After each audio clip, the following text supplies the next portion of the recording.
Hello everyone, welcome to stock market training. पिछले lesson में हमने सीखा you may gain good results in long term with small systematic investments.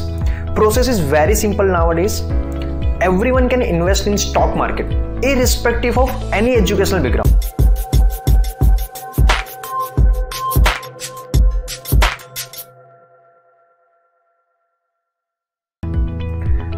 Today's topic is basics of stock market, जिसका part 4 आज हम discuss करने वाले हैं, in which we will cover how does stock market work, what should I do to learn stock market.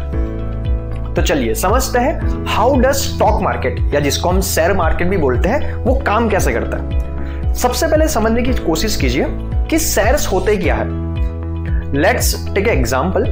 मानो मेरा एक friend है, वो एक कंपनी स्टार्ट करने वाला है। अगर तो उसे छोटा इन्वेस्टमेंट चाहिए तो उसे कोई फ्रेंड या रिलेटिव हेल्प कर लेगा, बट मान लो उसको 20,000 करोड़ चाहिए तो कोई इन्वेस्टमेंट करेगा नहीं, उसको हेल्प कर नहीं सकता।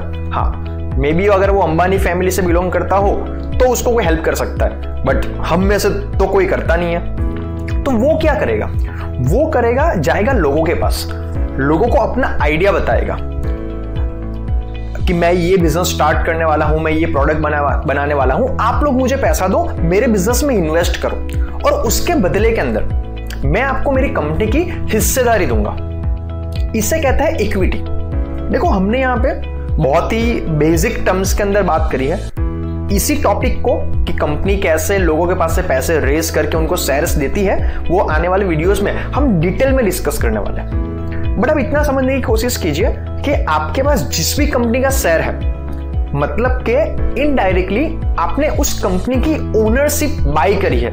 इक्विटी या शेयर्स मींस ओनरशिप। मतलब इजंट इट अमेजिंग कि आप रिलायंस कंपनी का एक शेयर लेके आप रिलायंस के भले ही बहुत छोटे से उसके ओनर बन सकते हो। 2200-2300 रुपए के अंदर आप जियो कंपनी के छोटे से ओनर बन सकते हो, and you can feel proud of it. अभी उस कंपनी ने तो अपने शेयर्स को बेच के पैसे लोगों के पास से लिए और उसको इन्वेस्ट कर दिए अपनी कंपनी के अंदर, फैक्ट्रीज बना ली, प्रोजेक्ट स्टार्ट कर दिया। तो अभी हमें वो पैसा तो वापस मिलेगा नहीं। तो मान लो मुझे पैसा वापस चाहिए, तो मैं क्या करूंगा? मैं अपना शेयर है वो किसी और को बेच दूंगा, एंड इसे कहते हैं स्टॉक मार्केट ट्रेडिंग।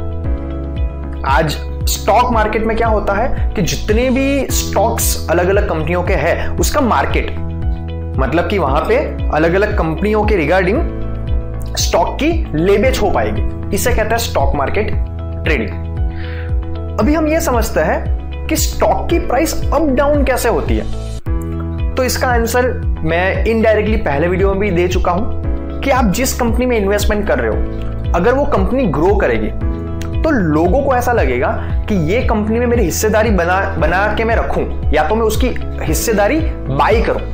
तो जो स्टॉक आपने सस्ते में परचेस किया होगा, लोग उससे ज्यादा पैसे में आपसे वो स्टॉक मांगेंगे। अगर बहुत देसी लैंग्वेज में समझाओ, सिंपल लैंग्वेज के अंदर, तो हर बिजनेस का रूल होता है demand and supply.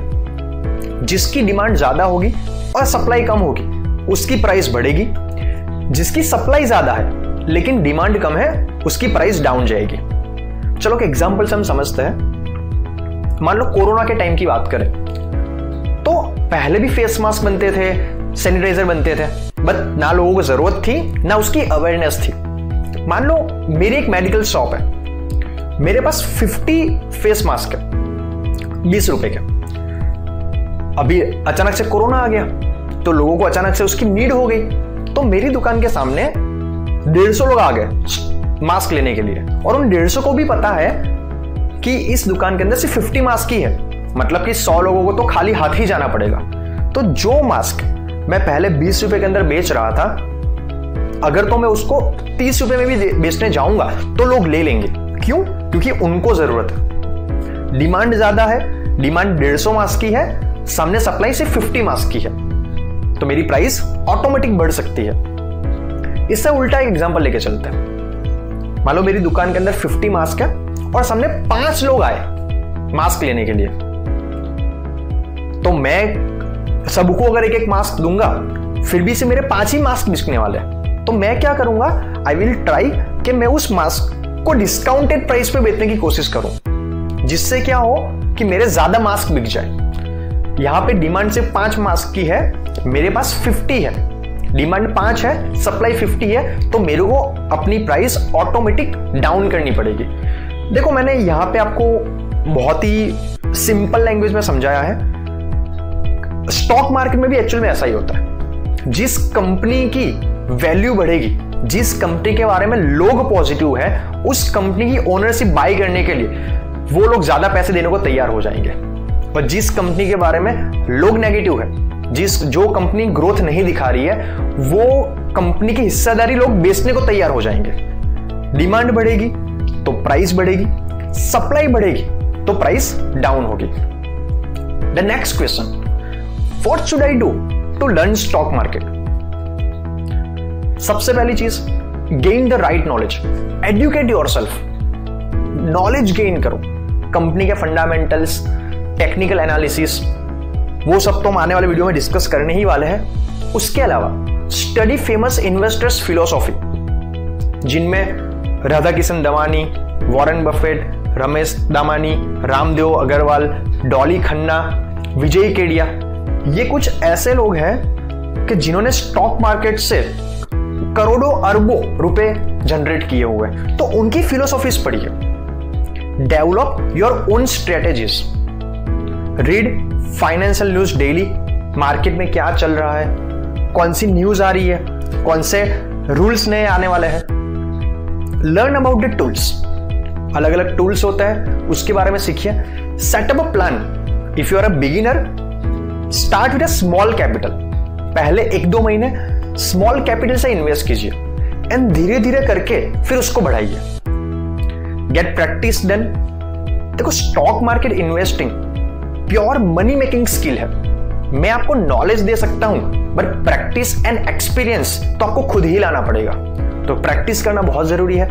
Prepare yourself mentally to be strong. आपको स्ट्रांग रहना बहुत जरूरी है। अगर तो 100-200 रुपए, 500 रुपए का लॉस आप सहन नहीं कर सकते हो, तो स्टॉक मार्केट आपके लिए नहीं है। अगर आप प्राइस अप जाए, डाउन जाए, उसके साथ साथ आपके हार्ट बीट भी अप डाउन हो जाएंगे, तो स्टॉक मार्केट आपके लिए नहीं है। इसमें पेशेंस होना बहुत जरूरी है, क्योंकि हम आगे डिस्कस कर ही चुके हैं कि इन द लॉन्ग रन आपने जिस भी कंपनी में इन्वेस्ट किया होगा और कंपनी फंडामेंटली स्ट्रांग है, तो अच्छा रिटर्न वो देके ही जाएगी। Execute everything you have learn. आपने यहां पे जो कुछ भी सीखा हुआ है उसको एग्जीक्यूट कीजिए, उसको प्रैक्टिकली यूज कीजिए। मैंने एक बहुत ही फेमस सेंटेंस सुना हुआ है, दैट नॉलेज इज पावर। तो लोगों ने उसको अपग्रेड कर दिया, राइट नॉलेज इज पावर।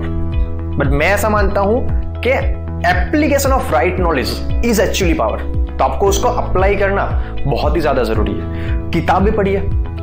अगर आप नए हो इन्वेस्टिंग में, Rich Dad Poor Dad can be amazing book, Learn to Earn by Peter Lynch, The Education of a Value Investor, आप वो किताबें पढ़िए, नॉलेज गेन कीजिए। बाकी सारे बिजनेसेस के अंदर आप प्रोडक्ट को बेच के या सर्विस को बेच के पैसे अर्न करते हो, but in the stock market आप अपने नॉलेज और अपना एनालिसिस के जरिए पैसे अर्न करते हो।